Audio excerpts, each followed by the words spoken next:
I'm Rich Struse. And I'm John Baker. And this is the second in our showcase series today, talking about testing and evaluation projects from the Center for Threat-Informed Defense. Welcome back. If you joined us for the first session, this will be a little bit of a review. If you're joining us for the first time, we just wanted to give you a little context about what is the Center for Threat-Informed Defense and why are we creating the kinds of projects that we are. The Center for Threat-Informed Defense is a privately funded research and development center at MITRE Ingenuity whose mission is to advance the state of the art and the state of the practice in threat-informed defense. Together with our members, who really represent the cross-section of leading security teams from around the world, we're tackling gaps and problems in the threat-informed defense ecosystem, solving those problems, filling those gaps, and then making the results of our research and development freely available to the world. Since we started the center 2 years ago, we've released 13 research and development projects, really running the gamut. And we're going to talk about a couple in the test and evaluation space right now. Previously, we talked about cyber threat intelligence, and our final session today is going to be about defensive measures.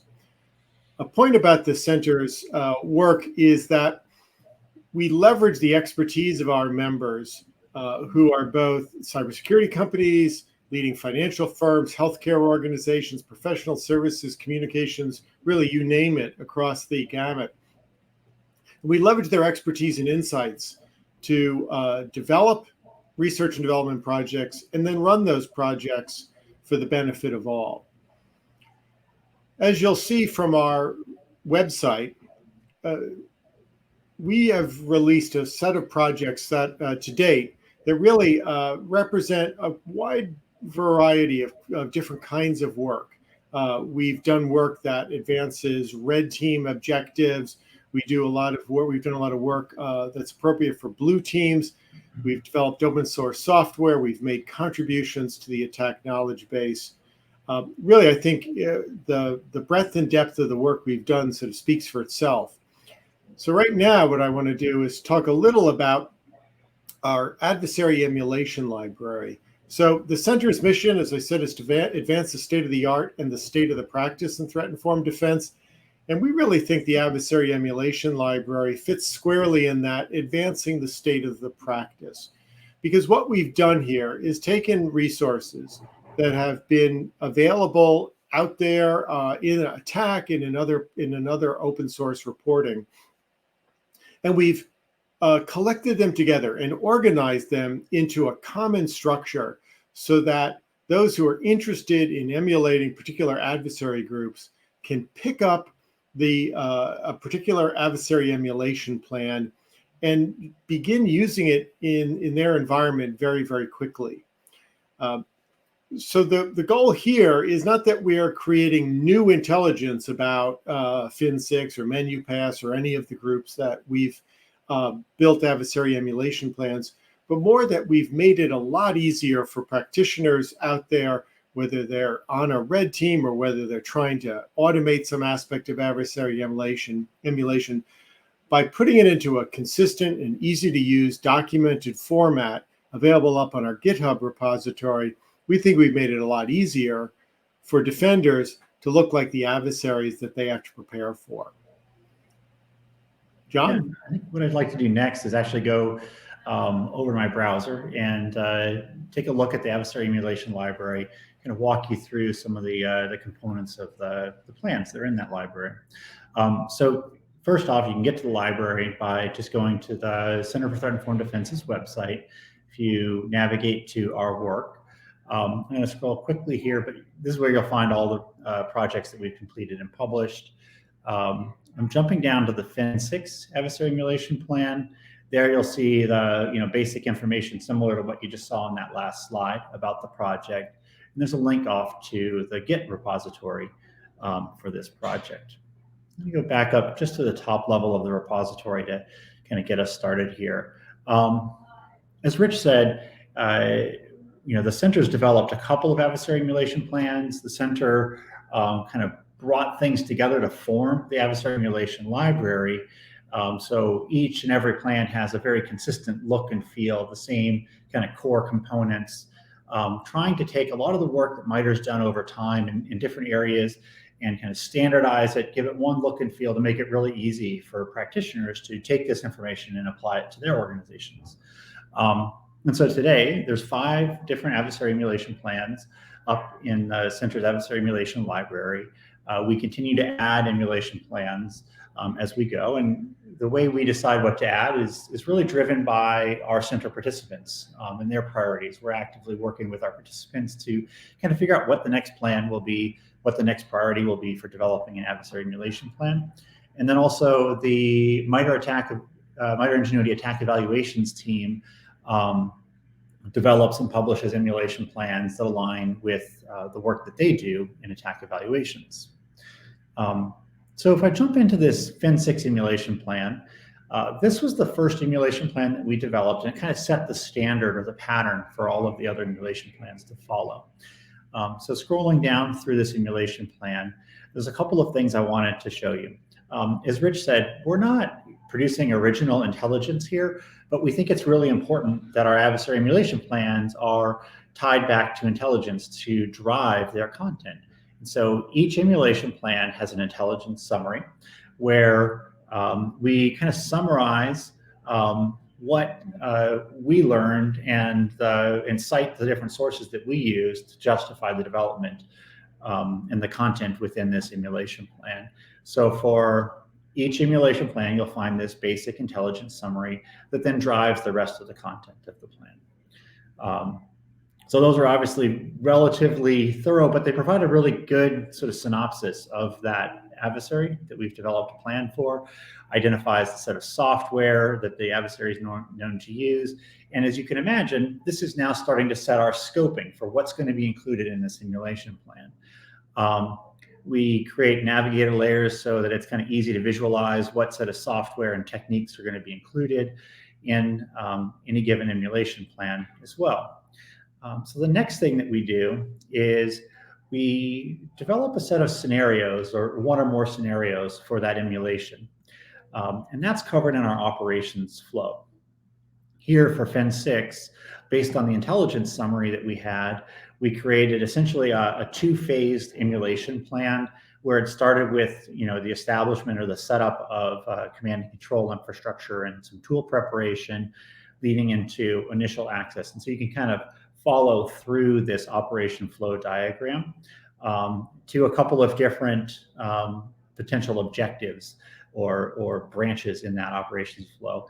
And we've tried to set this up so, if you're more concerned about ransomware, you can kind of focus there and you kind of pick and choose where you want to spend your effort and where you want to focus as you use this emulation plan. And so each phase is then, of course, documented below here.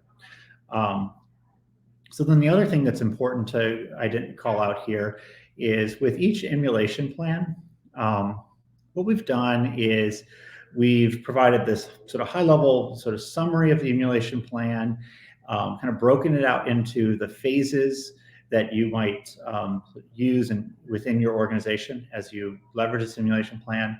And then we've defined this underlining machine-readable representation of the emulation plan. And that's important to us because it starts to allow tools to parse that YAML representation. We don't need to read it, but just know it's there so that tools can start to parse this and help you start to automate the process of emulating one of these adversary groups in your environment. Of course, there's a couple of products and solutions out there today that do take content from the Adversary Emulation Library and allow you to automate the execution of that content in your own environment.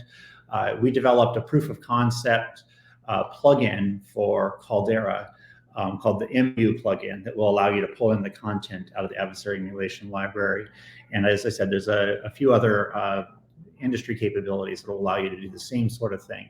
Our goal here really is to make these plans have a very consistent look and feel and really readily accessible to end users to help with testing out your defenses. So with that, I'm going to jump back to our slides here and then jump over to one other research project in this test and evaluation showcase. This was actually also one of our very early projects in the center, where working with our center participants, we identified this gap or this fundamental challenge that, traditionally vulnerability scanning creates like these long lists of systems and ports and services and vulnerabilities that those ports and services may expose you to, but that information is often disconnected from what adversaries actually do. And with ATT&CK and the work that we've done with adversary emulation, we have this view of the set of real-world adversary behaviors, and then we have this other view of vulnerability scan results. We want to try to figure out how to bring them together to show you the real impact of a vulnerability in your environment, or an environment that you wanted to model. So that led to us developing this prototype. We collaborated with our center participants, in this case, the team at Siemens, and the Caldera team, to kind of figure out, well, what would this look like? How might we show the real impact of a vulnerability in your environment based on how adversaries actually behave? And so Caldera provided this adversary emulation platform. Working with our center participants, we were able to kind of understand their problem space and start to figure out what it would mean to take a vulnerability scan result set and pull them into Caldera and model that. Ultimately, the goal here is to help a defender understand and prioritize the vulnerabilities that they patch and address within their enterprises or their organizations. And so with that, what I wanted to do was turn it over to Michael Korometis. Michael Korometis is one of the lead developers working on Caldera. He's going to go and do a demo of Caldera Pathfinder for us today. Go ahead, Michael. Thanks, John. Hey, everyone. And it looks like, yep, you can see my screen. So yeah, as John said, we're going to do a brief demo of Pathfinder today. I'm going to mention, just in case anyone wants to look into this after the fact, I'm running Caldera, and we have a large website with documentation and a full GitHub. So if you want to dig in more afterwards, feel free to hit those up. But today we want to really look at Pathfinder. And so to do that, I need to do a little bit of background, just in case we have some people in the audience who have never used Caldera before. But it is an adversary emulation platform. So what you're looking at is a command and control server that is allowing us to run operations on agents or implants on a particular host. And we are trying to execute adversaries, where these adversaries are sets of abilities and objectives that can or cannot mimic real-world adversaries. And as John said, the emulation library is full of plans for actual adversaries. And so, of course, we can run those adversaries, but you can also create your own adversaries. Today, we're going to look in the Pathfinder plugin, which, as John said, is a collaboration between the Caldera dev team and CTID and CTID's participants. Here, as John said, the thought was, okay, if we have a vulnerability scan, how can we leverage that information and attach it to adversary emulation, give more of a comprehensive background and context, so you're not just looking at vulnerability information in a vacuum.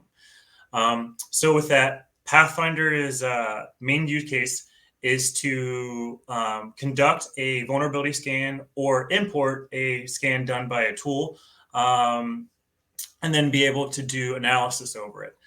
So what you're seeing here is our Pathfinder plugin, and we have scanners that we can select from. By default, we include Nmap, a very popular network scan. However, the architecture is modular, and we have built out custom integrations with different tools, and users can do this themselves. We also have supported a tool called Siesta, and then some other closed source tools. It's telling me Nmap is not installed because it is true I don't have Nmap installed on this machine currently. But we're not going to do a live scan for this demo for time reasons. So we have a pre-done scan already. And the format is Caldera, which is just really an intermediate format that we use in the Caldera team. However, it is just a YAML file.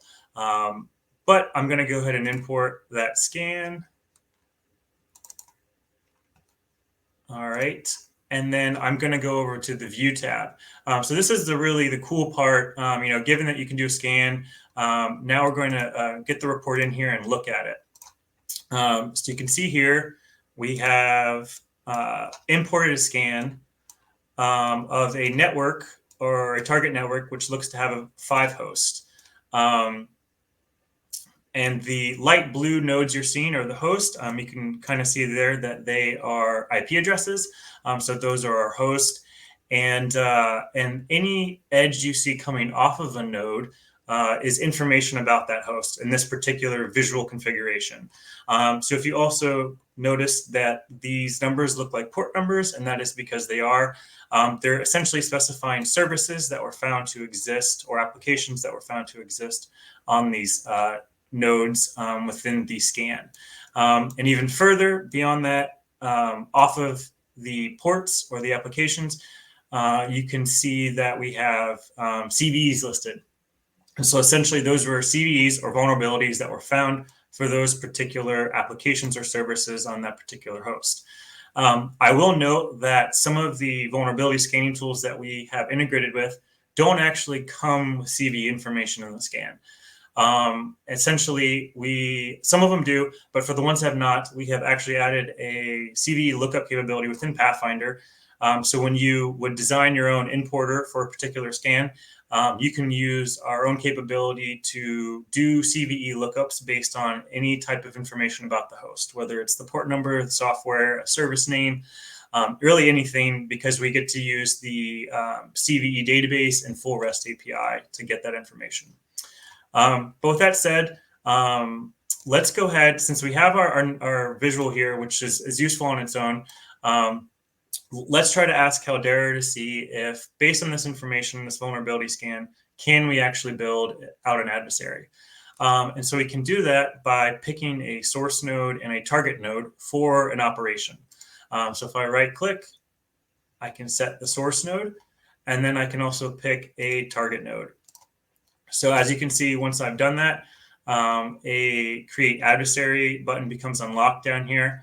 Of course, this is a simple network where everything is connected. So really, we're looking to carry out an adversary emulation plan from one hop away. But still, let's see what it gets us.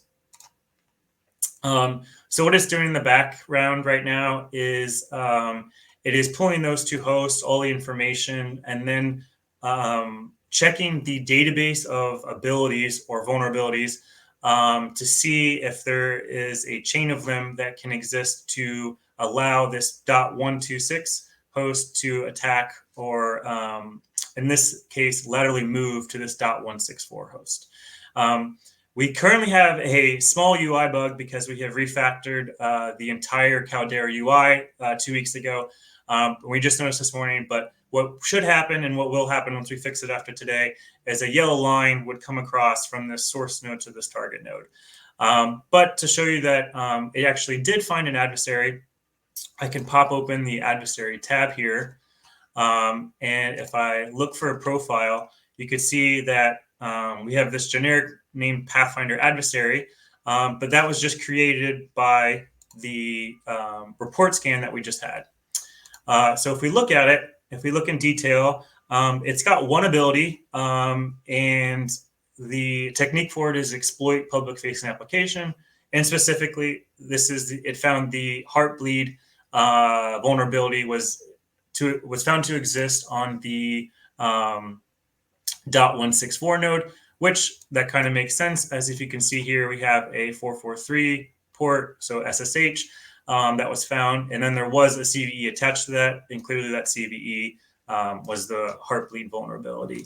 So if I go, wrong tabs, if I go back to adversary, I can see this profile, as we call it. I could then go ahead and execute this adversary on the network, assuming I had an agent on one of those hosts, or particularly our source host there.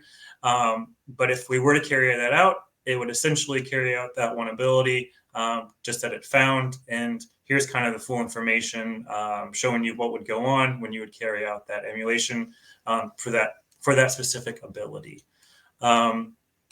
So I think that is all that we were going to look at today. I know that was somewhat quick, but I did want to leave time for questions. Yeah, so if you navigate back to the graph there, I think one of the things that's important to highlight about the demo, well, obviously we put together a simple contrived network here. When Caldera Pathfinder ran in the background and tried to figure out, if it could build an adversary to attack this notional network we have here, what it was able to do is, obviously look for the set of ports and services that were open and available on on that network, identify determine whether or not it had any abilities to actually exploit vulnerabilities in those ports and services. But then it was also behind the scenes using Caldera's adversary emulation planners and the full set of abilities that it has to look at sort of other ways that it could move laterally and establish persistence on that victim system or that target system. And so what it did behind the scenes was sort of synthesize together the information out of that vulnerability scan with its set of abilities to exploit those vulnerabilities and kind of do all of the behaviors that adversaries normally do to achieve their goals in an environment. So kind of pulled those things all together in one view to help people understand the real impact of a vulnerability in their enterprise. So I think with that, we'll jump back over to slides. And thank you, Michael, for walking us through the Pathfinder demo. And then I just wanted to come back to wrap this up, very similar to our other showcase session. The center, as Rich said, our R&D is really here to advance the state of the art and the state of the practice in threat-informed defense. We do that working in collaboration with our center participants, and really key to having research that's impactful is it's got to be relevant, but people need to know about it. So if you want to help, one of the first things you can do is go check out our work and share information about it with your colleagues. Spread the word, right? Use it. Give us your feedback on that work. Tell us what you think. Tell us how we can improve it. Ask questions, because we take all of those as inputs into our research program to continue to advance these capabilities. If you have ideas that you think would be worthy research topics or problems that you're facing, we'd love to hear about them. It's really important to us that we're able to take ideas or learn about hard problems to drive the research program forward. You can always contact us at the email address here. I do see a couple of questions coming in from the audience. I thought we might try to answer a couple of them since we have a minute or two. There's an audience question about, how does this scale, given prior comments about Nessus scans? So if Michael is still on there, can he be brought back on? Sure. Yeah. I was answering the chat, but I can do it vocally too. So scalability, of course, the adversary builder that you saw, the actual pathfinding that it was doing, that's no problem scalability wise. Of course, there is limited real estate for that visualization that you're seeing. So if you have 50 nodes and they have services and then all the CVEs, the visualization can quickly become not very useful or just super crowded. So that's obvious. We do have some ideas, though, to fix that, and we have possibly have some upcoming work that we'd like to implement those ideas. But those are the two, I would say, scalability sides of the coin. Not sure if there's another aspect about that. The other question that I saw come in from the audience was just a question, I think, more generally about Caldera, which was, can you create your own adversary paths beyond what you have in your library? And so I think this was maybe, I think we had talked about the Adversary Emulation Library, that there's also a Caldera plugin that will allow us to import content from that library. Obviously, we showed like the 5 plans that are in the library today, but maybe Michael, you can speak to a little bit about what you can do in Caldera to build out your own adversary profiles. Sure. Yeah, so Caldera has so one of the plugins we have is called Stockpile, and it's a stockpile of abilities and vulnerabilities that you can use. So I think there's like 130, 140 abilities, but essentially all those are yours to make your own adversaries if you want. So of course, I was going to just jump in for a second. For those of you that aren't really familiar with Caldera, I like to think of an ability as essentially an implementation of an attack technique. They're not always directly aligned with an attack technique, but that's sort of a simple way to think about it. Yeah, the other point I wanted to make is, when you talked about the visualization, Michael, and how you start to get up to too many nodes, and it's going to be hard for people to use it. I think that's actually one of the points, is that instead of people having to go look at a graph and figure out what the paths are, Pathfinder, the machine, is doing that on our behalf. So I think in terms of scalability, one of the reasons this was developed was to, again, provide that context so that adversary emulation in a given environment would be more effective, and therefore uncover more potential adversary points of success in an environment than you might otherwise, just with a sort of a naive adversary emulation capability stumbling around trying to figure it out itself. So sort of we think of it as arming the adversary with information that all too often they wind up having. So yeah, again, I think it's really important to note that. We also had a couple of other questions that just scrolled away. I can answer those, Rich. Okay, great. Yeah, so I think there's a question about Caldera, like workshops and tutorials. So we do have a Caldera training plugin. So if you boot Caldera and look under the plugins hamburger menu, there's a full CTF style plugin called Training that will teach you how to use Caldera by you going out and having to do things in Caldera with flags, and it gives you instructions. So super interactive. We give that to universities, and it's very successful. We also have lots of documentation on our Read the Docs site. And we also do, I don't know how many, but we do workshops many times a year, full day workshops for Caldera. I'm not sure of the distro of those, but if you are interested, we can definitely try to get you on one of them at some point. And just given the context of this conference, if that question about training was really specifically asking, are we going to develop a MAD course and certification around Caldera? That's not on the roadmap right now. Obviously, this conference, we just launched the new MAD Adversary Emulation Training, which is sort of tool agnostic by design. So there's a little bit of a distinction there. Maybe someday there'll be something in MAD for Caldera, but for now, as Michael said, there's training plugins built into the app itself. Looks like we have one more minute. There was a question about integration with vulnerability management scanners, vulnerability management solutions versus assessment scanners.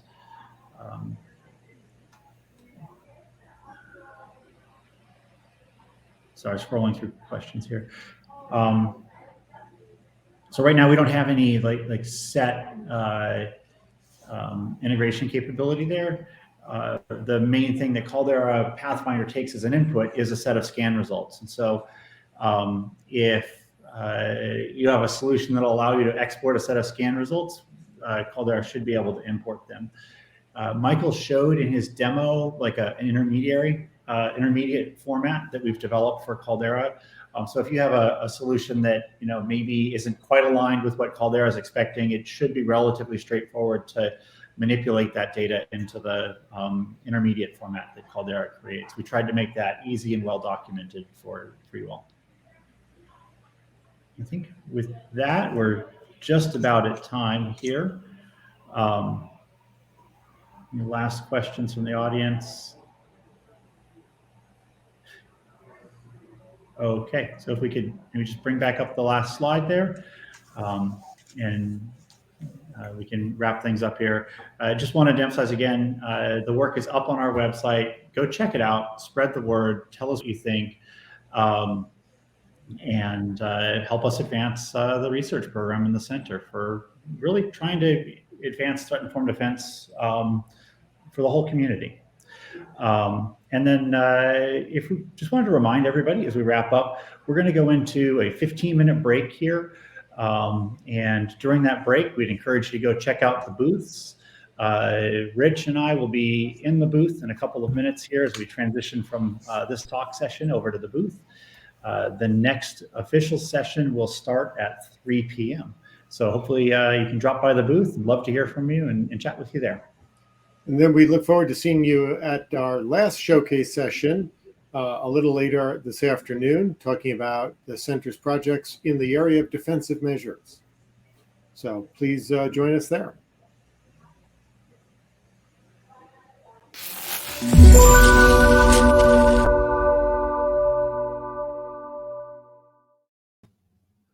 All right, thanks, Rich, John, and Michael. Great demo of Caldera's Pathfinder ability and other really useful information there. The leaderboard there's been a surprise. We've got a Cinderella story here with Zoltan rocketing to #1 top spot on the list. Didn't even see Zoltan on the top 5 in the previous session. So well done. And we've got leaders scrolling down here across the bottom for those who are, keeping up with everything. I don't know if anyone's got any of these people in their fantasy threat-informed defense league team, but we've got some good results here. As John said, we are now going to take a 15-minute break. Feel free to go to the booths in the exhibit hall. We've got a lot of interesting people there to talk with.